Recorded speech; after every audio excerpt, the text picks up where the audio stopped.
ऐसे मामले होते हैं, होमगार्ड के मलने मालने वाली बात होती है, जब तो बड़ी बड़ी मीडिया आके इसको उठा देती है। जो जिंदे आदमी हैं जो अपना रोज़गार मांग रहे हैं, ये चैनल वाले उनको नहीं उठाते हैं। मैं तो इसी बात को कहता हूँ भाई, जब ये बड़े बड़े चैनल है, जो ये मीडिया है। All India home guard welfare association का दिल्ली प्रदेश का अध्यक्ष जी, हम आज से नहीं आ रहे हैं, हम न बोलिए 22 सालों से हम अपनी मांगों को लेकर आ रहे हैं। जो ये होमगार्ड है, ये 1940 में बनाई गई थी और 1940 तक 2023 आ गया है, पर इस होमगार्ड का शोषण ख़त्म नहीं हुआ है। क्योंकि होमगार्ड के जो पूरे भारत में है 6 लाख होमगार्ड है। 6 लाख में से एक दिल्ली ऐसा मामला है जो हिंदुस्तान की राजधानी है, यहीं पर माननीय प्रधानमंत्री जी बैठते हैं, यहीं पर महामहिम राष्ट्रपति जी बैठते हैं, यहीं पर सुप्रीम कोर्ट है। लेकिन दिल्ली में आज तक हमारी बहाली नहीं हुई है। हम बहाली को लेकर, अपने रोज़गार को लेकर 22 सालों से हम यही एक मांग रहे हैं। हम ना हमनू कहते हमने पक्का करो, हम ना नू कहते हमने DAPA हमारा समान काम समान वेतन करो। हम तो सिर्फ ये कहते हैं जी हमें रोज़गार दे दो, हमें रोजी रोटी दे दो। यही सरकार से मांग करते आ रहे हैं। और जो हमारे आज से नहीं, हाई कोर्ट में भी गए 1997 में हाई कोर्ट ने कहा दिल्ली सरकार को आप पॉलिसी बनाइए। उनने पॉलिसी 18/4/2000 को पॉलिसी बनाई।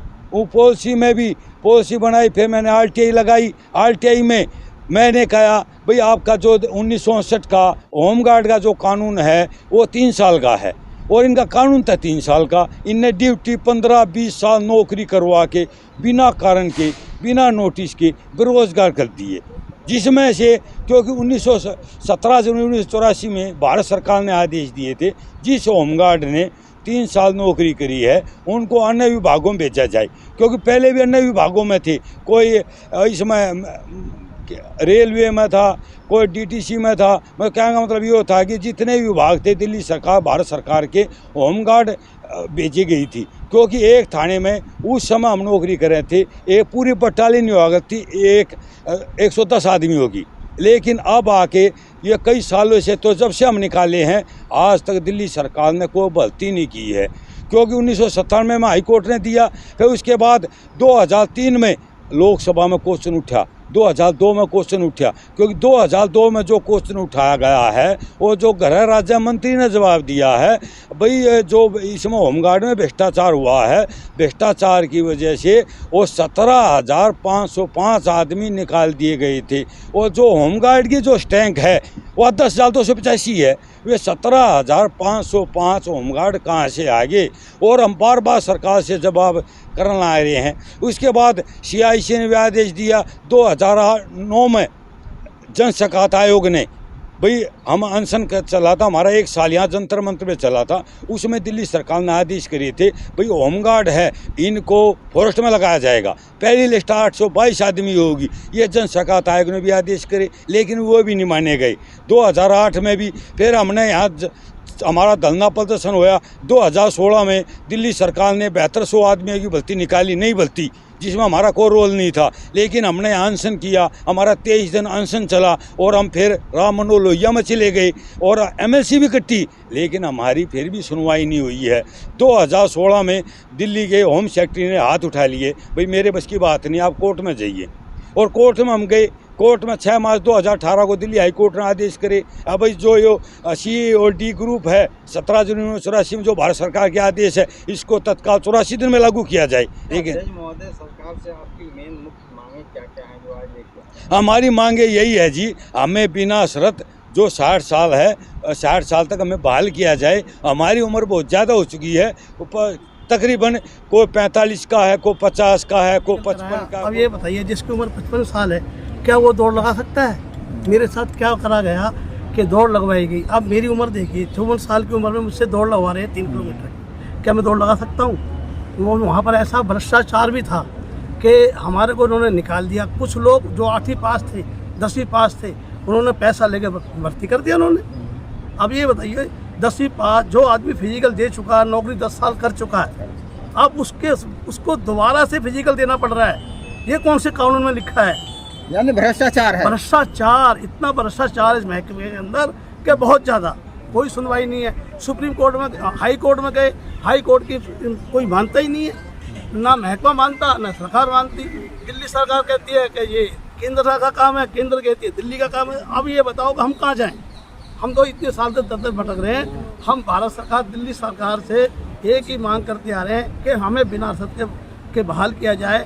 किसी की नौकरी 2 साल है, किसी की 10 साल है, किसी की 5 साल, सब कुछ।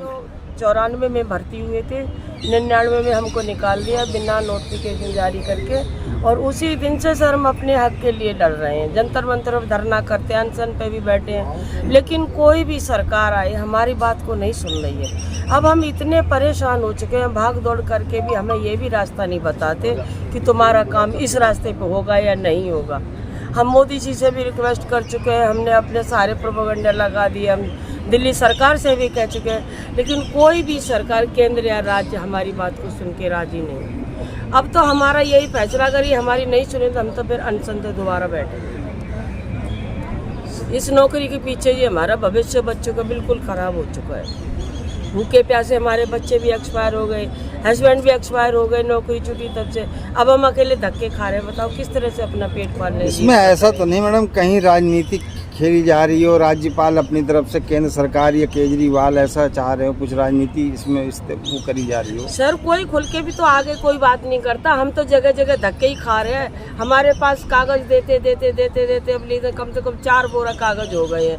तो उनको ये तो दिखाई दे रहा है ना कि 22 साल का पीरियड बहुत होता है, और हम लोग किस लिए, कोई भी आके तो हमारी बात को सुनता कि भाई ये लोग किस लिए परेशान हो रहे हैं। उसका कोई ना कोई समाधान जरूर है हर चीज़ का, लेकिन हमारी कोई बात को, हर इंसान हमारी बात को नज़रअंदाज करते हैं।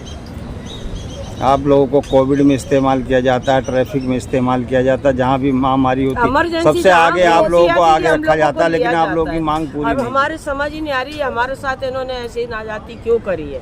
अखबारों में, टेलीविजनों में जब आता है, जब किसी को हादसा होता है, जैसे हरियाणा में वो वहाँ हिंसा हुई थी, वहाँ पे 2 होमगार्ड के मारे गए थे, हमारे मृत्यु हो गई थी। दिल्ली में भी अभी एक एक्सीडेंट हो गया और कुछ हो गया था होमगार्ड का। जब ऐसे मामले होते हैं, होमगार्ड की मरने मालने वाली बात होती है, जब तो बड़ी बड़ी मीडिया आके इसको उठा देती है। जो जिंदे आदमी हैं, जो अपना रोज़गार मांग रहे हैं, ये चैनल वाले उनको नहीं उठाते हैं। मैं तो इसी बात को कहता हूँ, भाई जब ये बड़े बड़े चैनल है, जो ये मीडिया है, और इनसे ये कहना चाहता हूँ भाई जो सही तबके के हैं, जो उठाने के लायक है, जो बेरोजगारी का रुका लगा हुआ है, भाई 51,000 बांट दिए, नियुक्ति पत्र वो बांट दिए। हम तो 22 सालों से लगे हुए हैं, हमारे से तो आज तक किसी सरकार के किसी अधिकारी ने ये नहीं बताया भाई आपको इस तरह लिया जाएगा, ऐसे लिया जाएगा। क्यों नहीं? क्योंकि इसके में भ्रष्टाचार है, और भ्रष्टाचार की वजह से आज तक होमगार्ड में 10,285 टैंक आज तक नहीं हुई है। यही मकसद है भ्रष्टाचार का। केंद्र में जैसे प्रधानमंत्री नरेंद्र मोदी जी हैं, वो भ्रष्टाचार के ही मामले में मतलब सरकार उनकी बनी ताकि वो मतलब भ्रष्टाचारियों को साफ कर देंगे। क्या कहना चाहते हैं? साफ कर देंगे। तो आज तक होमगार्ड की जांच कितनी बार हुई है? होमगार्ड विभाग की जांच कितनी बार हुई दिल्ली की? कोई तो ये तो बताइए। जब भ्रष्टाचार हम रुक के मर कह रहे हैं, हम सबूत कहेंगे, सबूत दे देंगे। और मेरे पास है, मेरा सबूत नहीं है, ये लोकसभा का 2002 का पार्लियामेंट का सबूत है, जो उन्होंने खुद बताया अभी भ्रष्टाचार होमगार्ड में है, तो उसको निपटाओ, इस पर जांच करो। भारत सरकार से मैं यही मांग करता हूँ। क्या नाम है सर आपका? मेरा नाम चरणपाल है सर, और दिल्ली होमगार्ड से हूँ, और 99 का भर्ती हूँ। 3 साल बाद मेरे को निकाल दिया जी।